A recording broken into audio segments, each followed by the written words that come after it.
Hi hello नमस्कार, मी अश्विनी. स्वागत आहे तुमचं आणखीन एका नवीन व्हिडिओमध्ये. तर आज आम्ही आलेलो आहे नाशिकला वणीच्या देवीसाठी.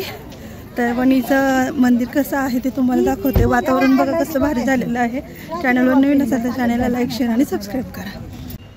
तर बघू शकता वातावरण कसं आहे. संपूर्ण डोंगरावरती धुकं पसरलेलं आहे सगळीकडे बघा. आणि हे व्हिडिओमध्ये जरा वेगळं दिसतंय पण प्रत्यक्षात खूप भारी आहे. एकदम मस्त वातावरण आहे.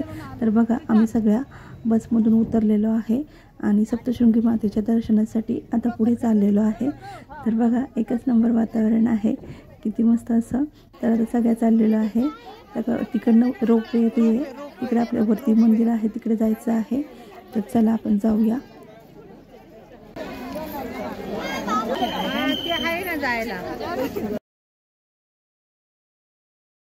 तर आत्ता वाजलेले आहेत 5:15 आणि इथलं वातावरण तर तुम्ही बघितलंच आहे. किती धुकं वगैरे आहे आणि एकदम असं अंधार वगैरे मस्त वातावरण आहे. पण वरती चालत जाण्यासाठी ते योग्य नाही आहे, कारण अंधार पण होईल आणि उशीर होईल नंतर संध्याकाळचं खाली येण्यासाठी. त्यामुळे आम्ही सर्वजण जाणार आहोत रोपवेने. तर इकडे रोपवेचं तिकीट काउंटर आहे, तिथे जाऊन आपण सगळेजण म्हणजे जाऊन तिकीट काढणार आहोत आणि तिथूनच आतमध्ये जाण्यासाठी एंट्री आहे. त्यामुळे चला बघूया. तर आपल्याला हे रोपवेचं तिकीट मिळालेलं आहे 120 रुपयाचं आणि मगच आपल्याला आतमध्ये सोडतात. तर आतमध्ये बघा मॉलसारखं आहे, एक खरेदीची दुकाने देखील आहे. हार, वेणी, नारळ वगैरे घेण्यासाठी सर्व दुकाने आहे, प्रसाद वगैरे आहे. आणि आता इथून रोपवेसाठी आपल्याला वरती जायचं आहे. आपलं जे तिकीट असतं ते इथं चेक केलं जातं, त्याची एंट्री होते आणि नंतर आपल्याला आतमध्ये सोडतात परत वरती. तर आता तिथून आम्ही चाललेलो आहे आणि वरतीसुद्धा अजून दुकानं आहेत खरेदीसाठी आणि खरंच खूप छान आहे आणि एकदम सगळीकडे स्वच्छता वगैरे आहेत.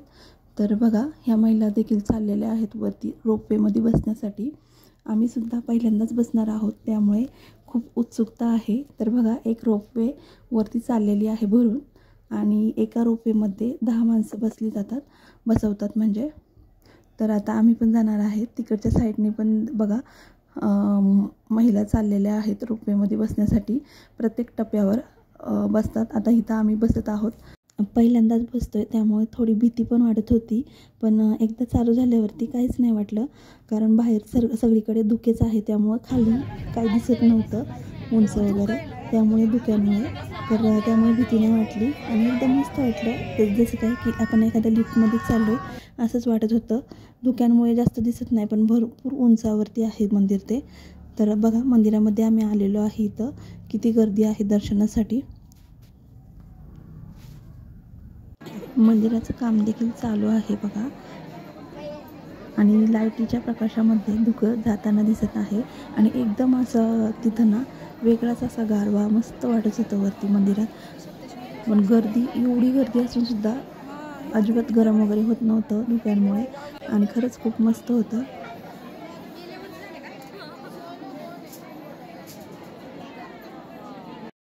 इथं माकडं पण होती बघा, ही जवळ होती म्हणून थोडी थोडी दिसत होती आणि तिकडं पाठीमागच्या साईडला जास्त होती धुक्यामध्ये, लांबून दिसत होती पण मोबाईलमध्ये ती येत नव्हती आणि ती खेळत होती बघा किती मस्त अशी.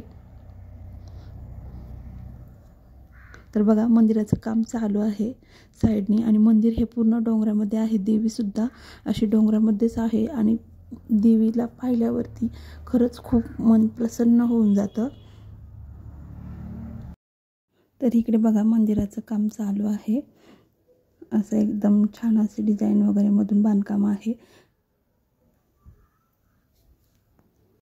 तर आम्ही दर्शन रांगेच्या थोड्या जवळ आलेलो आहे. तर बघा देवीचा त्रिशूल आणि देवीचं वाहन इथं आहे. तर सर्वजण देवीचं दर्शन घेतल्यानंतर त्यांचं देखील दर्शन वगैरे घेतात आणि तिथं खाली होम देखील आहे देवीचा. तर इथं बघा हे देवीचे भक्त आहेत वाटतं आणि ते दुसरे जी व्यक्ती आहे ती त्यांना काहीतरी प्रश्न विचारत आहे आणि त्यांच्या प्रश्नांचं निवारण ती व्यक्ती देत आहे. तर इथं ते चालू आहे बघा आणि आम्ही देखील आता दर्शन वगैरे घेतोय. तर देवीचं दर्शन बघा किती छान असं मनमोहक रूप आहे आणि ते मोबाईलपेक्षा प्रत्यक्षात पाहण्यात खरंच खूप मस्त आहे. असं वाटतं की आपल्यासमोरच देवी आपल्याकडेच बघत आहे असंच वाटतं प्रत्यक्षात. खरंच खूप आहे. तर हा आमचा एक अविस्मरणीय क्षण आहे की जो कधीच आम्ही विसरू शकत नाही. आणि हा रोपवेमधील आहे. आणि रोपवेमधून खाली येताना बघा काही नव्हतं वाटत एवढं, भीती वगैरे, धुक्यांमुळे काही खालचं दिसत नव्हतं. तर आणि खरंच खूप मजा आली. तर इथं काही छोटी मोठी खरेदी केली, प्रसाद वगैरे घेऊन आम्ही मग बाहेर निघालो. आणि खरंच खूप खरेदीसाठी खूप मस्त मस्त वस्तू होत्या सर्व लेडीजसाठी आणि प्रसादाच्या देवीचे वगैरे सर्व. आणि इथं बायका फेर धरलेला आहे दर्शन वगैरे घेऊन आल्यानंतर. तर बघा फेर घेऊन आनंद घेत आहेत.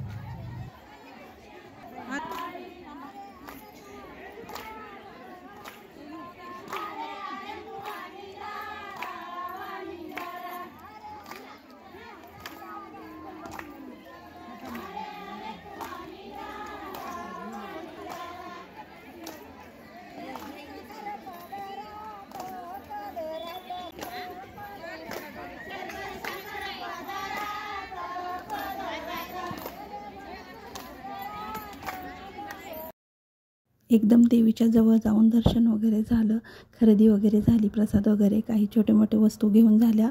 आणि मग आता आम्ही चाललेलो आहे परतीच्या प्रवासासाठी. तर इथे जे काही थोडेफार फोटो काढलेले होते ते मी इथे ॲड केलेले आहेत. आम्ही सर्वांनी मिळून जे फोटो काढलेले होते ते. तर व्हिडिओ तुम्हाला कसा वाटला ते कमेंट्स करून नक्की सांगा. आणि आपले व्हिडिओ जर आवडत असतील तर चॅनलला सबस्क्राईब करा आणि लाईक शेअर करत जा आणि व्हिडिओ पाहत जा आपले.